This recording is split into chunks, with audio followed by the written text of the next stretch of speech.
My husband, 45, and I, 44, have been married for 19 years.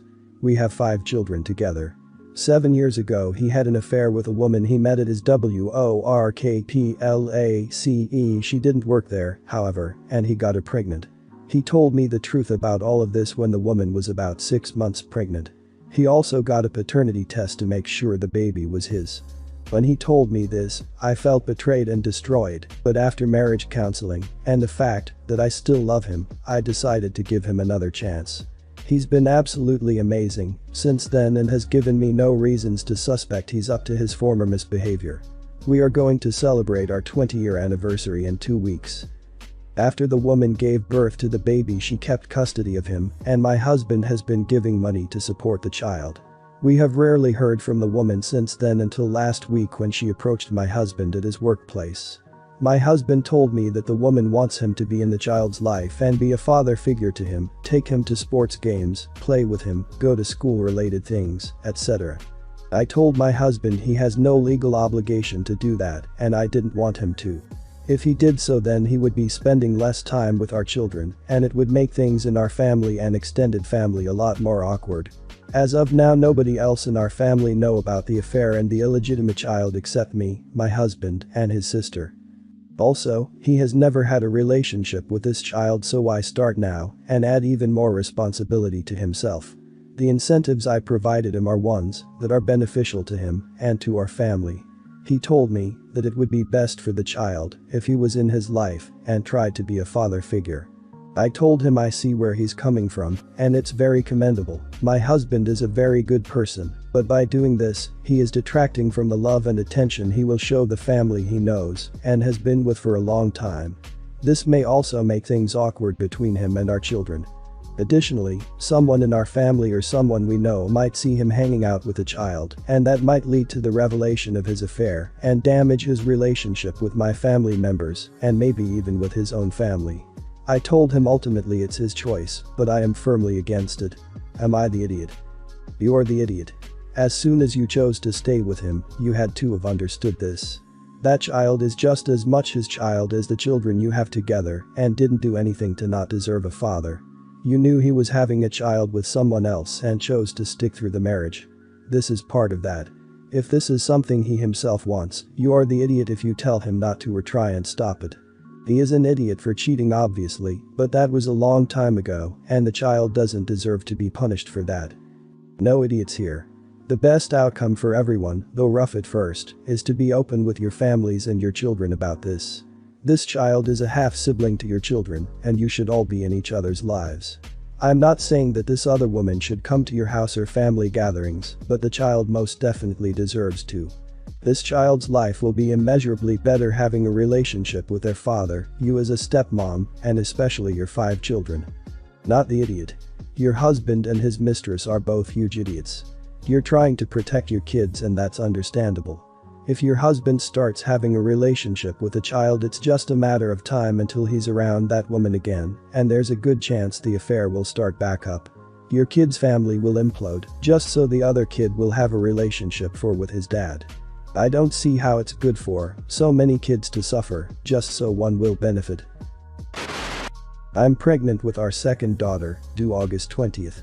However, I've developed preeclampsia and will be induced Tuesday, July 30th to head off any further complications beyond what I've already experienced. My first delivery with our now 2-year-old daughter was a disaster. I hemorrhaged and became anemic, our daughter needed to be resuscitated, she became jaundiced due to underfeeding, and I developed a hefty postpartum infection that had me laid up for an extended period. Both of our families live about 6 hours north of us. My mom came down immediately following the birth and helped me recover in very personal ways. Helped me shower, dress, even wipe after going to the bathroom. I was essentially incapacitated for almost a month. There's no guarantee that this one will be as bad as that, but I have to be prepared for the worst. My in-laws are extremely hard to get along with. Mother-in-law in particular has an I'm always right attitude and disregards our parenting wishes on the regular. They're highly argumentative about everything. On top of this, they're extremely unhealthy individuals.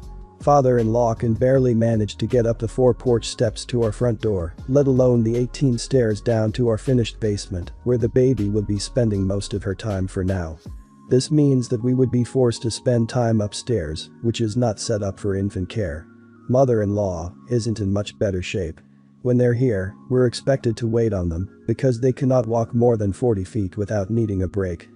My mom is coming down for 2 weeks again this time. We've told them that they can visit immediately after she leaves, but not before.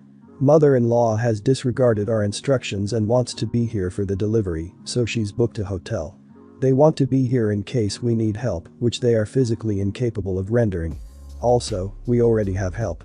I'll probably still be miserable in 2 weeks, but at least I'll be able to pee unassisted. I have zero desire to take care of these 2 adults immediately after pushing something the size of a cantaloupe out of me. I'll still be passing golf ball size clots and whipping my boobs out to pump every 2 hours around the clock. I don't think that requesting a 2-week delay is at all unreasonable, but my husband seems reluctant to put his foot down. I, on the other hand, have already put my foot down with my dad and stepmom by telling them the same thing and having them cancel their own reservations. Am I the idiot for demanding my husband stand up to his parents? Jesus Christ, do they want to watch you push the baby out too? Birth is amazing, but it's not a freaking theater. My mom was there during my birth because it's what we both wanted. She stayed long enough to help and then skedaddled to let my husband's mom take over for a while. I was not forced to entertain or do anything beyond existing and feeding my baby. The audacity to want to be up in your business because oh babies is so entitled she's gonna be a baby for a while, they can freaking wait until. Not the idiot. Not the idiot. When we had our first, my wife said it was fine for visitors to come to the hospital and congratulate us and see the baby. It was utterly exhausting and overwhelming. She was in labor for almost 48 hours, and once the baby came it was non-stop visiting. So by the time our second baby was due, we told everyone that no one was allowed at the hospital to visit except Grandma, who was watching our 2-year-old boy, and they were welcome to come by the house once we were discharged. It was a whole new experience and was so much more amazing. Not the idiot, not even close. Your description of post-baby reality is incredibly accurate. It's hard to tolerate your husband and mother sometimes when you're in that state, much less someone who disrespects and hurts you. No one has any right to have access to your children, period, unless you and your husband agree. And your mother-in-law definitely doesn't get to decide when she gets to intrude. Congrats on the baby. I hope your second delivery is easier than the first. Happy baby to you all. Some light backstory. I'm a crier. I cry at everything. I'm not even usually all that upset when it happens, it's just a weird physical reaction that I go through at the slightest hint of negative emotion, my own or others. My boyfriend of the last year has been incredibly understanding and patient with me about this, and I'm working with a therapist to get a better handle on myself. Here's the issue, we recently went out to the other side of the country to visit my family, which was his first time really spending a good amount of time with them. They all get along great, which I couldn't be happier about. One of the days we were out there, though, I went through a small series of inconveniences, a small screw-up on a work email I had to deal with. Our dog sitter accidentally locked herself out of our house, so I had to call our neighbor to let her in, things like that soured my mood a little bit, and then I found out my dad had gotten us dinner reservations for a seafood place that I'm sort of ambivalent to. This is where I potentially become the idiot. No one in my family makes a ton of money, so we don't go out to dinner very often. For that trip, it was reasonable to assume we'd only been going out the one time. Not only was I ambivalent to the chosen restaurant, but there's another restaurant in town that I really love, and I'd hoped we'd be able to go to that one, and I guess on top of all the other tiny disappointments throughout the day, it was just the one that pushed too far, and I started crying. To be clear, I wasn't even that upset. Just a little disappointed. But I couldn't stop myself from crying. I really tried, it just happened. My dad asked what was wrong, and I told him honestly that I'd hoped we could have gone to the restaurant that I liked instead, and he offered to cancel the reservation for the seafood place and get a reservation for the other place the following night instead. I accepted and was really grateful. It was a really nice thing for him to do, and I really appreciated it. My boyfriend was mortified. He said that the way I complained was whiny and childish, and he couldn't believe that after all the work I've put into not giving my tears the weight of genuine sadness that I'm not even feeling, that I would manipulate my dad by crying to get my way. I'm still kind of in shock that he saw it that way. I told him it wasn't like that, my family's used to how I cry over nothing, and he said that's even worse, because that just means they know to drop everything and fix what's wrong with me, so I stop. I don't know. I'm really shaken by this. Am I really being manipulative? Should I have told him not to change the reservations even though I was really happy he did? I don't think anyone was heart set on the seafood restaurant, but I guess I didn't get a chance to ask. So please, I need some outside perspective. Am I the idiot? You're the idiot. You hoped for something, but made no attempt to communicate your needs or desires prior to the fact. Not getting the restaurant you wanted, after making no effort to communicate this, means you should accept his choice. The dog sitter and work email soured your mood. That's just life. It honestly sounds like you need more resilience to get through the world if that detracts from your boyfriend getting along with your family. I understand why he was mortified. I would be ashamed if I were with you too.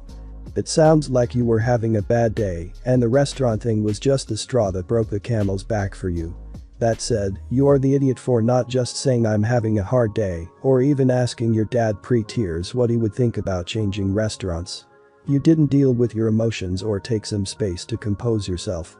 Instead, you had your dad fix everything to suit you as the way to stop crying. That sounds like something to work on. You're the idiot. I'm an easy crier as well and I hate it. I feel stupid and childish and silly. I'm an adult, I pay my bills, take care of myself, I can face down bullies and laugh, but damn it, sad movies, songs, disappointing people I like and respect. I'm 5 years old again, and I hate it. But people giving in to the stupid reaction is even worse. It's a humiliation on top of a humiliation. I much prefer being ignored until I can get it under control, not coddled like a child. And taking advantage of people who are just trying to be kind is even worse. That's childish and manipulative. I'm 28 and my fiance is 30. We both 120k per year. We're getting married in 2 months. For years, we've talked about taking an extended honeymoon of 4 months to travel, since we're both in competitive jobs, and taking time off regularly just isn't possible. To make this dream a reality, a year and a half ago we agreed to start saving aggressively, pay debts, have a no-frills wedding, etc. My job only allowed me to take 2 weeks off, one unpaid, for a honeymoon, so I said okay, but we'll be quitting instead. Travel for an extended time is a dream of mine, and we've been setting ourselves up financially where we can afford for one or both of us to not have immediate work upon return. My fiance's job told him he can take the unpaid sabbatical and can return afterwards. So great, everything is in motion. 2 weeks ago, I suggested we start booking the first leg of our trip. He told me he was having cold feet about me not having a job after return home. We keep our finances separate, so I showed him how it's financially feasible for me to not work up to 4 months, not dip into emergency funds, and if needed, I have emergency funds for an additional 5 months after trip expenses. After all, that's what we've aggressively set ourselves up to do. Plus, I've been looking for a reason to leave my job, and this is the perfect opportunity to have an amazing adventure and come back with a fresh start away from a toxic workplace. I ask him how he's doing financially and how he's tracking against our financial goals. Turns out he's not. At all. He hasn't been saving at any rate, let alone an accelerated one, and he hasn't been paying down debt. He's been spending a lot of money on drinks, toys, and general convenience premiums, Postmates, Uber Eats. Because of his general overspending, he can't afford to take a destination honeymoon, let alone take 4 months off work for no pay. All this is fine. We keep our finances separate. This doesn't really impact me. I was bummed we couldn't have the honeymoon we talked about and angry he lied, but money management has never been his priority. I told him we can take a honeymoon 4-day trip to Puerto Rico. He said that's all he could afford, and then I would go on my long travel plans with my best friend who has been planning a trip of her own. He got very upset, telling me I should wait to take our designated honeymoon trip together and that I shouldn't replace him. As of now, I'm still going. He's unhappy and says it's embarrassing to him for his new wife to go travel without him, which I understand, but also don't really think his ego takes precedence over my dream to travel, which he fueled for the last year and a half. So, am I the idiot? Not the idiot. But like, I have so many other reactions too. If you're in a toxic workplace, you don't need a 4-month honeymoon as an excuse to quit. You can just quit because it's a toxic workplace. And although it's impressive in a sense that you're not furious at your husband for lying to you, maybe you should be. And like, why weren't you guys checking in about your financial progress along the way? I don't think you're the idiot and you definitely have the right to take that trip, especially since he's probably never gonna save enough money to do it. Not the idiot, but I do not think you should marry someone who can't be honest with you about serious financial matters. Keeping finances separate is fine, and something I personally prefer as well, but there should probably be a bit more transparency. Especially about something regarding extensive travel, and there should have been more discussions and check-ins about the finances regarding this trip. I don't think two people with such poor communication should get married. My wife and I have been together for 5 years. I love her so much that it pains me to write this. The thing is, I was the sole earner for a while, and I was happy to provide. I am a software developer at a local startup that has tripled in employees and gone exponential in revenue. We're not having kids, so my wife got bored of being home and doing nothing. So she got a job at a law firm as a paralegal. Enter this attorney, who I'll call Brandon. My wife started to bring him up quite a bit. You know when your wife starts talking about something, drops it, and then brings it up again a few minutes or hours later like there was no gap. My wife does that with stories about him. I searched through her Facebook friends list one day for Brandon and saw that they had connected. Okay. Then my wife starts going to work happy hours and I'm seeing pictures of the guy on her timeline. In most of the pictures, she is positioned next to him, holding a drink. Okay. I have gained considerable weight since joining the startup.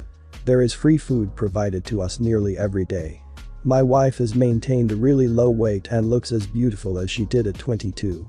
Brandon is more like how I used to be weight-wise. However, I believe I make more money than he does. So here it goes. I take off work on Friday as my team is nearing the end of our project. I wait for my wife to leave the firm and I see her walking out with Brandon. They get in my wife's car, purchased on my dime, and I follow them for a bit. They go to a local dive bar and it turns out all of her coworkers are there. I see them entering. I wait for hours and everyone eventually leaves. My wife leaves last with Brandon and she takes him home. I don't see any physical contact as he exits the vehicle to go inside his apartment building. At this point, I'm sick. I'm gutted. I wait at home for my wife and confront her about Brandon. She went insane basically, threatening to end the marriage because I stalked her. She told me she is always the dear daughter for happy hour because she doesn't drink much, which is true, but she didn't address my greater concerns. Am I the idiot? You're the idiot. This is way over the line, and your wife must be devastated by obvious lack of trust you have in her. This was also bad, especially this part. Brandon is more like how I used to be weight-wise. However, I think I make more money than him. Yikes. It doesn't seem like you have a very high opinion of your wife or your relationship if you're thinking of things so shallow. She has a new work friend, and yes, he's only a friend, and that must be wonderful after all her years spent at home. Be happy for her, apologize, get to couples therapy, and lay off of her. You're the idiot. Having insecurities and concerns does not make you an idiot, but stalking your own wife absolutely does. Why would you not just talk to her with your words? She's allowed to have friends, you're allowed to have questions. But the stalking and confronting, and being given an extremely reasonable explanation for the shared car ride, and then having the nerve to say she didn't address my greater concerns, as if you approach the issue in a mature, calm manner is bonkers, and makes you an idiot. My dude. Married people can have friends of the opposite lovemaking. I only hang out with one of my coworkers more than others. He's just a cool dude and his wife and 2 children are awesome too. She didn't get pissed off that he hung out with me at the company outing today, even when we sit next to each other on the office. You're the idiot. Grow the hell up. She's allowed to have friends that are male and you need to get into therapy to discuss your deep-seated trust issues.